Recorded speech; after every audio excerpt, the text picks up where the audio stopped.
জন্য। আল্লাহর বান্দা যখন নাকি রওনা দিয়ে ঢাকার উদ্দেশ্যে যাইতেছে, প্রতিমধ্যে গাড়ি অ্যাক্সিডেন্ট করলো।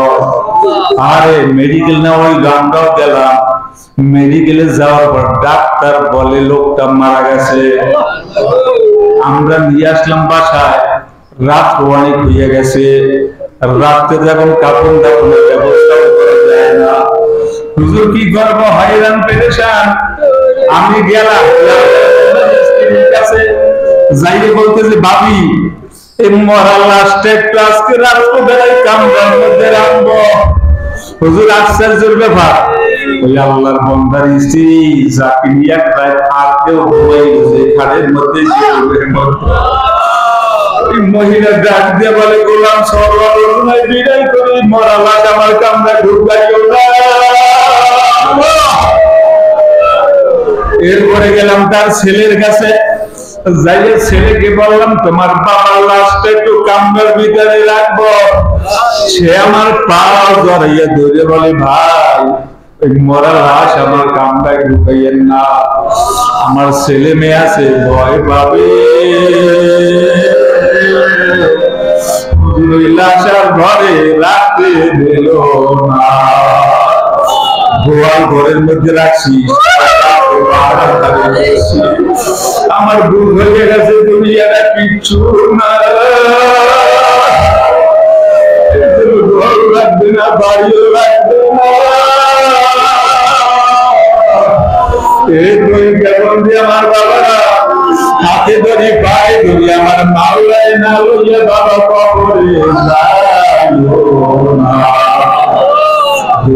কিচ্ছু না, গাড়ি বাড়ি যাতা করি এগুলা না। এই জন্য বিনয় করি জবানের ভিতরে আমার মাওলার জিকিরটা জারি রাখিও। জবানের ভিতরে আমার মাওলার নাম আল্লাহ বলে ডাক মারিও।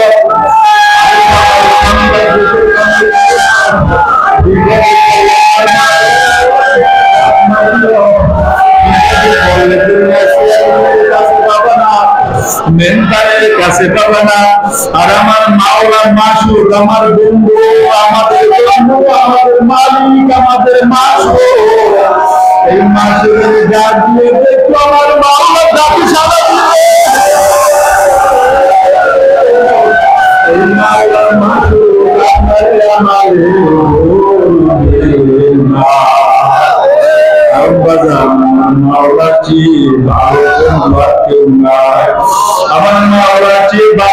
যতক্ষণ না পর্যন্ত মালিকের পরিচয় এদের ভিতরে না আসে। একটা হইল পরিচয় বিহীন দাসত্ব করা, আর একটা হইল পরিচয় পাওয়ার পরে দাসত্ব করা। রাত এবং দিন ডিফারেন্স। আল্লাহ পাক বলছেন গিত্তাকুল্লাহ, আমি আল্লাহকে কি করো, ভয় করো, ভয় পাও, ভয় করো। আল্লাহ পাকের যে এই নির্দেশ, ভয় ভয় ভয়, এটা যদি কেউ বসে বসে তসবিহ এবার জপতে থাকে যে আল্লাহকে ভয় করি, আল্লাহকে ভয় করি, আল্লাহকে ভয় করি, এইটার নাম কি আসলে ভয়? না, কাজে কর্মে এটা প্রমাণ দিতে হবে যে আসলে আমি আল্লাহ পাককে। সন্তান বাবাকে ভয় পায়, মাকে ভয় পায়। এখন বাবা বলছে তুমি এই কাজটা করো, ছেলে বলতেছে আমার কাছে সম্ভব না। এটা কি কোনো মহব্বতের নজিরা? না। ভয় পাওয়ার নজিরা? না। মহব্বত বা ভয়ের নজিরা হইল বাবা নির্দেশ করতে দেরি, মানতে দেরি হওয়ার কথা। যদি দেরি হয় তাহলে মনে করতে হবে অত মূল্যায়ন নাই, আর যদি বলতে দেরি, কাজ করতে দেরি করে না, তাহলে মনে করতে হবে যে মহব্বতটা অনেক বেশি। আল্লাহ পাকের ভয় অনেক বেশি। সুতরাং আল্লাহ পাক রব্বুল আলামিন কালামুল আযমের মধ্যে যাহা তাক বলছেন আপনার আমার সুবিধার জন্য না অসুবিধার জন্য? সুবিধার জন্য। বিপদে ফেলাবার জন্য না বিপদ থেকে মুক্ত করার জন্য? সব আল্লাহ পাক করছেন আপনার আমার দুনিয়ার কল্যাণ, আখিরাতের মুক্তি, যেন আপনি আমি জান্নাতে যাইতে পারি। কোন পন্থা অবলম্বন করলে পরে আপনার আমার 3.5 বডিতে মাওলার জান্নাতের ঘাটে বেরবে, সেই পদ্ধতিটাই আমার আল্লাহ মহাসত্য কোরআনের মধ্যে স্পষ্ট আকারে ঘোষণা দিয়ে দিয়েছে। আলহামদুলিল্লাহ। সূরা ফাতিহার ভিতরে আমরা তেলাওয়াত করি বারবার, ইহদিনাস সিরাতাল মুস্তাকিম। আল্লাহ সঠিক সহজ সরল রাস্তা আপনি আমাকে দেখান, আমিন আমিন। ওই রাস্তায় আমাকে পরিচালনা করুন, আমিন। এরপর কি সিরাতাল্লাযিনা আন'আমতা আলাইহিম, ওই রাস্তা যেই রাস্তায় চলার পর মিনান নাবিয়িন ওয়াস সিদ্দিকিন ওয়াস শুহাদা ওয়াস সালিহিন, 4 শ্রেণীর মানুষ আপনার পক্ষ থেকে নেয়ামত প্রাপ্ত হয়েছে। আলহামদুলিল্লাহ। ওই রাস্তায় আমাদেরকে আপনি পরিচালনা করুন। আমিন। গায়রিল মাগদুবি আলাইহিম ওয়ালাদ-দাল্লিন, যেই রাস্তায় চলার পর মানুষ গোমরা হয়েছে, ওই রাস্তায় না, আপনার পক্ষ থেকে লানত প্রাপ্ত হয়েছে, জাহান্নামী হয়েছে, নাউযুবিল্লাহ, আল্লাহ ওই সমস্ত রাস্তা আমাদেরকে পরিচালনা করিয়েন না। করিয়েন। আল্লাহু আকবার। তা সিরাতাল মুস্তাকিমের রাস্তা কোনটা, এইটা জানতে হইলে কোরআনের ইলমের দরকার। কোরআনকে পুরোপুরি বুঝতে হইলে হাদিসের দরকার, এরপরে পর্যায়ক্রমে ইজমার দরকার, এরপরে কিয়াসের দরকার। এই জন্য সমস্ত ওলামায়ে কেরাম একমত, আহলে সুন্নাহ ওয়াল জামাতের ওলামায়ে কেরাম ইসলামের শরীয়তের দলিল হলো 4টা। কয়টা? 4টা। কি কি জানেন না সবাই? কোরআন, হাদিস, ইজমা, কিয়াস। এই 4টা হলো ইসলামী শরীয়তের দলিল। আবার অনেকে মনে করে যে ইজমা এবং কিয়াস তাহলে কি কোরআনের উল্টা? না। অনেকে আবার বুঝাইতেও চেষ্টা করে যে কোরআন তো পরিপূর্ণ। হয়। আল্লাহ যেহেতু ঘোষণা করছেন আল ইয়াউমা আকমালতু লাকুম দীনাকুম ওয়া আতমামতু আলাইকুম নি'মাতি ওয়া রাদিতু লাকুমুল ইসলামা দীনা। ইসলাম একটা পরিপূর্ণ জীবন ব্যবস্থার নাম। তাহলে হাদিস এটাও বলা লাগবে কেন? ইজমাও বলা লাগবে কেন? কিয়াসও বলা লাগবে কেন? নাউযুবিল্লাহ। এটা সঠিক জবাব হইল কোরআনে বলছে ইজমার দরকার, কোরআনে বলছে কিয়াসের দরকার, কোরআনে বলছে হাদিসের দরকার। হাদিস দরকার, ইজমার দরকার, কিয়াসের দরকার। কি বুঝাতে পারছি? কোরআন কিন্তু বলছে তিনটার দরকার, হাদিসও লাগবে, ইজমাও লাগবে, কিয়াসও লাগবে। তাহলে আল্লাহ পাক রব্বুল আলামিন মহাসত্য কোরআনুল আযীমের মধ্যে নামাজের বিধান করছেন, রোজার বিধান করছেন, জিকিরের বিধান করছেন। নামাজের বেলায় আকিমুস সালাহ আছে না নাই? আছে। এরপরে কুতিবা আলাইকুমুস সিয়াম, রোজার বিধান, ওয়াতুজ যাকাত, যাকাতের বিধান। এরপরে ওয়াকারনা ফি বুয়ুতিকুন্না ওয়ালা তাবাররানা তাবাররুজাল জাহিলিয়াতিল উলা, পর্দার বিধান। উযকুরুল্লাহ যিকরান কাসীরা, জিকিরের বিধান। ওই আল্লাহ কোরআনের মধ্যে আবার ঘোষণা করেন আকিমুদ্দিন। সুবহানাল্লাহ। কার ঘোষণা? আল্লাহর ঘোষণা। আর জোরে বলেন আল্লাহ। আল্লাহ পাকের ঘোষণা। যেই আল্লাহর হুকুম মান্য আমরা নামাজ পড়ি, ওই আল্লাহর হুকুম মান্য আমরা রোজা রাখি, ওই আল্লাহর হুকুম মান্য আমরা হজ করি, ওই আল্লাহর হুকুম মান্য আমরা জিকির করি, ওই আল্লাহর হুকুম মান্য আমরা ইসলামী আন্দোলন করি। দ্বিতীয় নম্বরের কথা হইল নামাজ আমরা পড়ি কেন? আল্লাহর হুকুম। কথা কথা আল্লাহর হুকুম, আল্লাহর গোলামি করা, আল্লাহর দাসত্ব করা। এরপরে এর দ্বারা আমরা পাবো কি? মাওলার জান্নাত। তাহলে কথাটা এভাবে বলা যায়, জান্নাতে যাইতে হইলে নামাজ পড়া না, নামাজ ছাড়া জান্নাতে যাওয়া যায় না, যায় না। তাহলে জান্নাতে যাইতে হইলে নামাজ লাগবে। সবাই কয় না নামাজ লাগবে। নামাজে জান্নাতে যাইতে হইলে রোজা লাগবে, জান্নাতে যাইতে হইলে পর্দা লাগবে, জান্নাতে যাইতে হইলে জিকির লাগবে, জান্নাতে যাইতে হইলে ইসলামী রাজনীতি লাগবে। এখন যদি করে ইসলামী রাজনীতি লাগে না? নাউযুবিল্লাহ। আবার দেখেন নামাজ ইবাদত, রোজা ইবাদত, হজ করা ইবাদত, যাকাত দেওয়া ইবাদত, জিকির করা ইবাদত, ইসলামী রাজনীতি করা। ইবাদত। ব্যবধান কোন জায়গায়? একই আল্লাহর হুকুম। একই আল্লাহর হুকুম, কিন্তু আমরা সেক্ষেত্রে কি করি? যে আমি নামাজে আছি রোজা আছি ওইটাই নাই। নাউজুবিল্লাহ। আবার কেউ বলে কি গণতন্ত্র হারাম, গণতন্ত্রে আমরা যাই না, সময় মতো যাই ভোট দেয়, কিন্তু ভোটটা দেয় বাতিলের পক্ষে দেয়। ইসলামের বিপক্ষে, কোরআনের বিপক্ষে, আল্লাহর বিপক্ষে, হাদিসের বিপক্ষে। এই ভোট দিয়ে পাঁচা ভাই আর পাগড়ি বেঁধে এবার মসজিদ যাই ওঠে কি খা এবার যাই কি দরবেশ দরবেশ আল্লাহু আকবার। আমি বড় দরবেশ নামাজ পড়িয়েছি এই মাত্র, ভোটটা দিয়েছি আল্লাহর বিপক্ষে। তাহলে আসছে বড় মুনাফিক আর হতে পারে না। তাহলে আল্লাহ পাক অন্যত্র ঘোষণা করেন আফাতুমিনুনা বিবাযিল কিতাব ওয়া তাকফুরুনা বিবাযিল কিতাব, তোমরা কি কিছু মানবার কিছু মানবা না? তা হবে এটা কি হয় না। অন্যত্র বলেন কি উদখুলু ফিস-সিলমি কাফা, সুবহানাল্লাহ। অর্ধেক না পুরা? মসজিদে ঢুকছেন এক ঠ্যাং বাইরে আর এক ঠ্যাং ঘরে, ঢোকা হইছে না। উদখুলু ফিস-সিলমি কাফা অর্থ হইল পরিপূর্ণ। পরিপূর্ণ মানে কি? আপনার আমার ব্যক্তিগত জীবন থেকে আন্তর্জাতিক লেভেল পর্যন্ত সবগুলা ইসলাম অনুযায়ী চলার নাম হলো মুসলমান। এখন অনেকে মনে করে হুজুর কোরআনের মধ্যে কি রাজনীতি আছে? আছে অবশ্যই।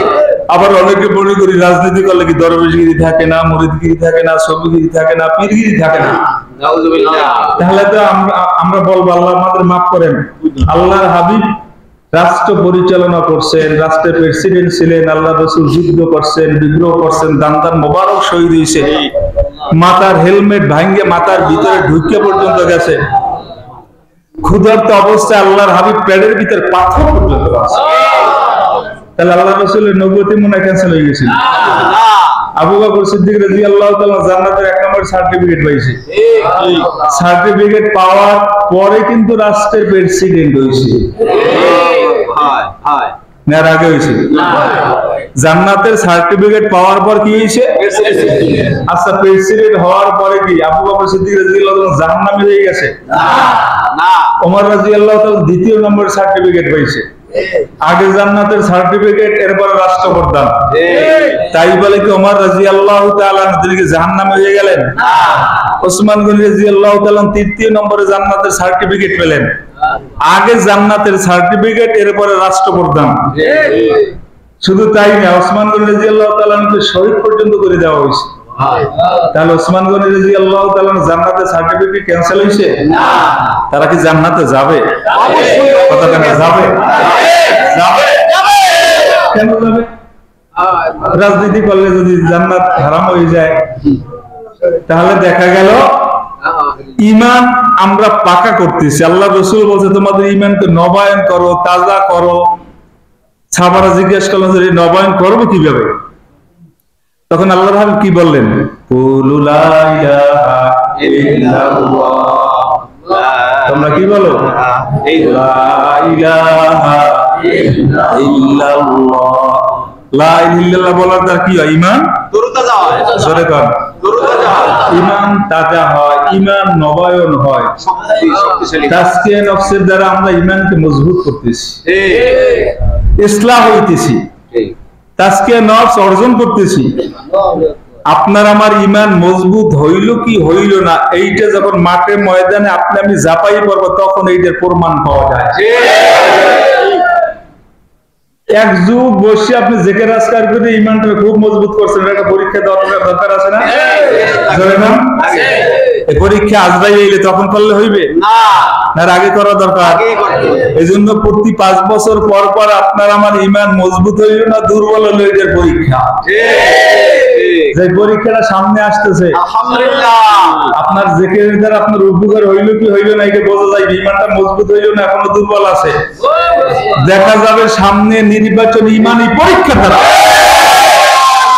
ওই সময় যদি ব্যাগে টান দেন তাহলে মনে করবেন যা করছেন কিছু হয় নাই। এই কথা ভুল কইলাম নাকি? যাই হোক, আমি একটু করে আয়াতে কারিমা তেলাওয়াত করছি। আল্লাহ পাক বলেন মুমিনদেরকে, ইয়া আইয়ুহাল্লাযীনা আমানু, হে ঈমানদারেরা, লাব্বাইক আল্লাহ, হাল আদুল্লুকুম আলা তিজারা। আল্লাহ একটা ব্যবসার কথা বলতেছে। আলহামদুলিল্লাহ, করবেন নি ব্যবসা? করব ইনশাআল্লাহ। চাউলের ব্যবসা না, ডাইলের ব্যবসা, আলুর ব্যবসা, স্বর্ণের ব্যবসা, ব্যবসা করবো দুনিয়া সরকারের সাথে, চেয়ারম্যানের সাথে, এমপির সাথে, না আমার আল্লাহর সাথে? আল্লাহর সাথে ব্যবসা।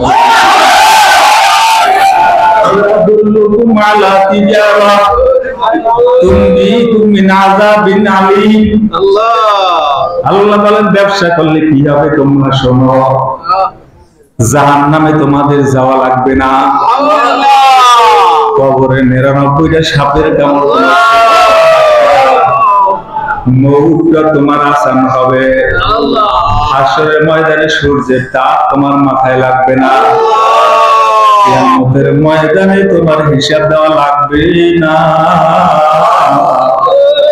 যদি তোমরা আমি আল্লাহর সাথে ব্যবসা করো, আমি আল্লাহ ওয়াদা করলাম তোমাদের জন্য জান্নাতের দরজাটা ওপেন করে দেব।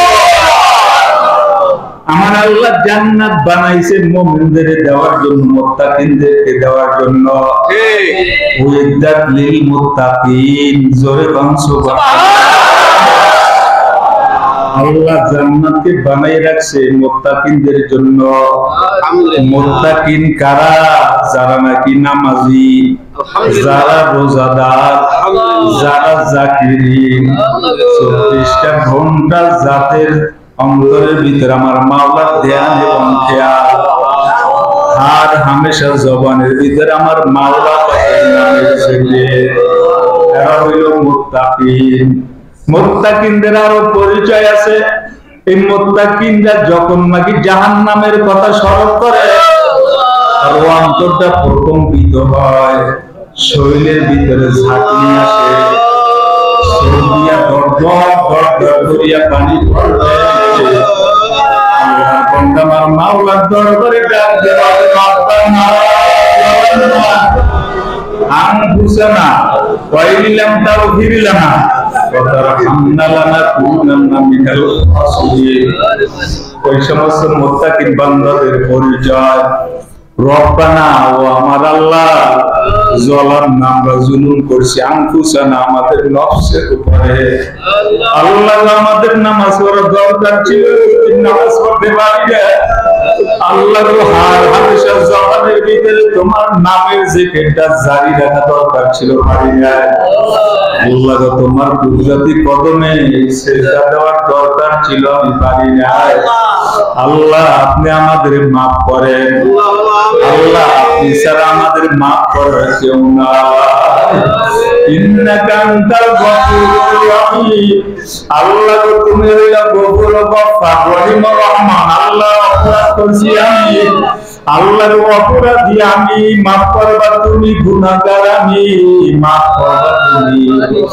এই সমস্ত বান্দা বান্দি মুত্তাকিন বান্দা যখন নাকি আমার মাওলার দরবারে চোখের পানি ছাড়িয়া দিয়া প্রতি জীবনের গুনার কথা স্মরণ কইরা আল্লাহর দরবারে সিলিন্ডার হবে, আমার মাওলার সাথে সাথে কুদরতি হাতটা বাড়াইয়া দিয়া কুদরতি কোলে উঠাইয়া নেবে। আর দেখবেন দুনিয়ার ভিতরে ছেলে মেয়ে বারবার বারবার মাকে মা মা বলিয়া ডাক দেয়, এরপরে বাবারে বাবা বাবা বলিয়া ডাক দেয়, কারণ সন্তান চায় বাবার কোলে উঠবে, মার কোলে উঠবে। সন্তান দুধু চায়, মা দুধু খাবো দুধু খাবো, মা ফিরিয়াও তাকায় না। এরপরে সন্তান ওই অবস্থায় ওই মাকে পাওয়ার জন্য ডাক দেয়। আরে মা কিন্তু বুঝে কোনটা পাওয়ার ডাক আর কোনটা খেলনার ডাক। আরে বাবা বুঝে কোনটা পাওয়ার ডাক কোনটা খেলনার ডাক। আমার মাওলাকে ডাক দেয়, কোনটা খেলনার ডাক কোনটা মাওলাকে পাওয়ার ডাক, এটা কিন্তু আমার মাওলা বুঝবে। এই জাহান্নামের আসামি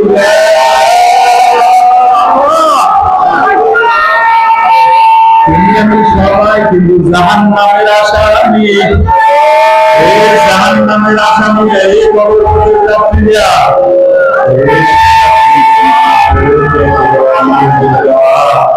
কিসের অহংকার, কিসের গর্ব? একদিন ওকে চিন্তা করে দেখছেন আমার ইজ্জত, আমার সম্মান, সম্মানের অভাব নাই, ইজ্জতের অভাব নাই। এখন যদি আপনারা আমার রোগা বাড়ি হইয়া যায় আর আমি ওলিউল্লাহর লাশ আমার এই লক্ষ্যপতিওয়ালারা, এই ব্যবসায়িকেরা, এই জমিওয়ালারা তোমার ঘরে রইবে না, ছেলে বলবে মরা লাশ আমার ঘরে রইল না। ওই মেয়ে ডাক দিয়া বলবে মরা বাবার লাশ আমার ঘরে উঠাইও না। স্ত্রী বলবে লাশ ঘরে উঠাইও না, বারান্দায় ফেলাইয়া রাখো। আপনি জানেন একটা ঘটনা বলতেন, যশোরে গেছে গোলাম সরওয়ার তার নাম।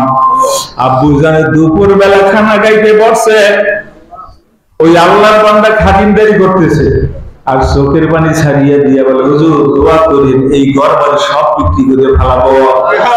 বলে কেন? বলে যে শুনবেন না কি? বলে হ্যাঁ। দোতলা একটা বিল্ডিং এর দিকে ইশারা দিয়ে বলে হুজুর এই যে দোতলা বিল্ডিং এর যে মালিক, ঢাকাতে অনেকগুলো বাড়ি আছে, এই লোক গ্রামের বাড়ি, যশোর শহরেও তার বাড়ি আছে, অভাব নাই, গাড়ির অভাব নাই।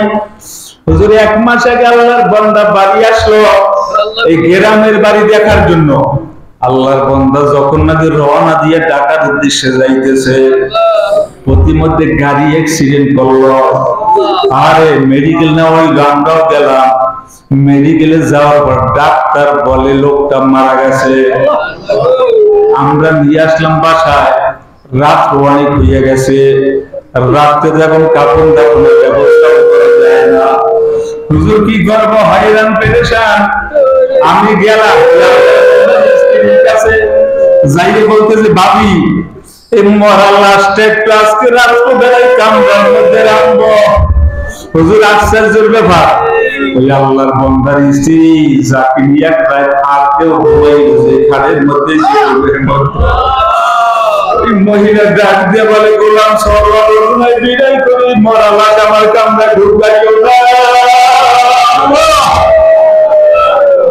এরপরে গেলাম তার ছেলের কাছে, যাইয়ে ছেলেকে বললাম তোমার বাবার লাশটা একটু কামরার ভিতরে রাখবো।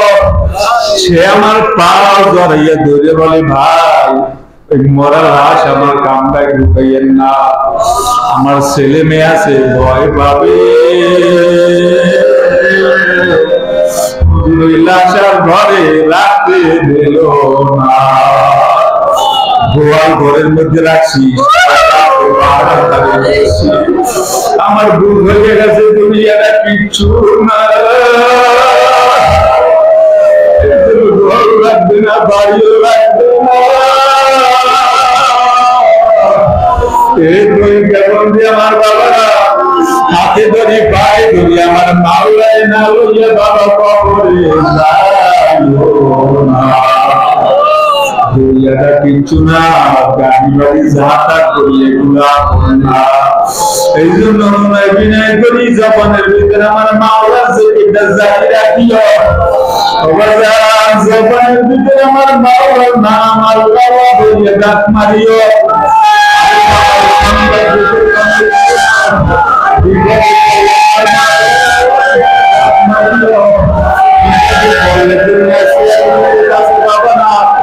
মেন্টারের কাছে পাবে না। আর আমার মাওলার মাসুদ, আমার বন্ধু, আমাদের বন্ধু, আমাদের মালিক, আমাদের মাসুদ, এই মাসুদের ডাক দিয়ে দেখো আমার মাওলার ডাকে সাড়া দিবে। এই মাওলার মাসুদ আমাদের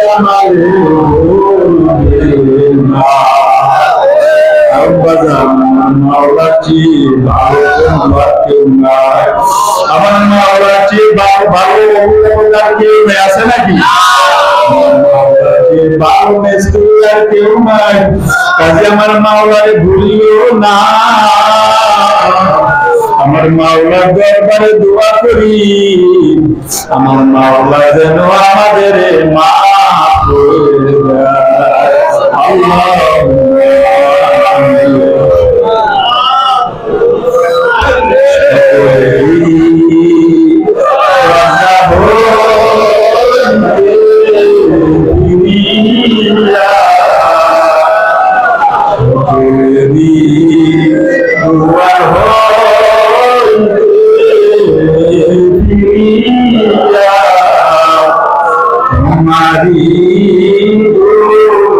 আরে রইলা করিয়া মাফ করিয়া দেন রে মাওলা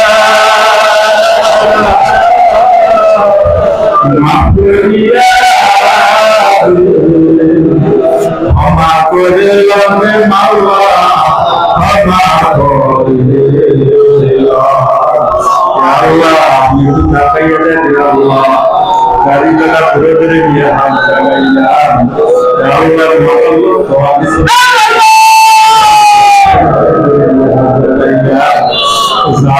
দুইজনা পছন্দ লাগে আর হাতের খাতিলে আপনি আমাদের সকলকে মাফ করিয়া দেন আল্লাহর জমিন ইসলামের উপর মাফ করেন করে দেন ইসলামের উপর মাফ করেন করে দেন মুসলমানদের হেফাজত করেন আল্লাহ আমাদের সকলকে ন্যায় এবং এক হওয়ার তৌফিক দিয়ে দেন আল্লাহ ভাইদের উসিলে আপনি আমাদের মাফ করেন আল্লাহ আসন্ন নির্বাচন কেন্দ্রিক যত কাজ আছে আমাদের সকলকে করার তৌফিক দেন সব কাজগুলো আপনি আমাদের জন্য সহজ করে দেন ارحمهما كما ربياني صغيرا وقل إلى الله إن الله بصير بالعباد برحمتك يا أرحم الراحمين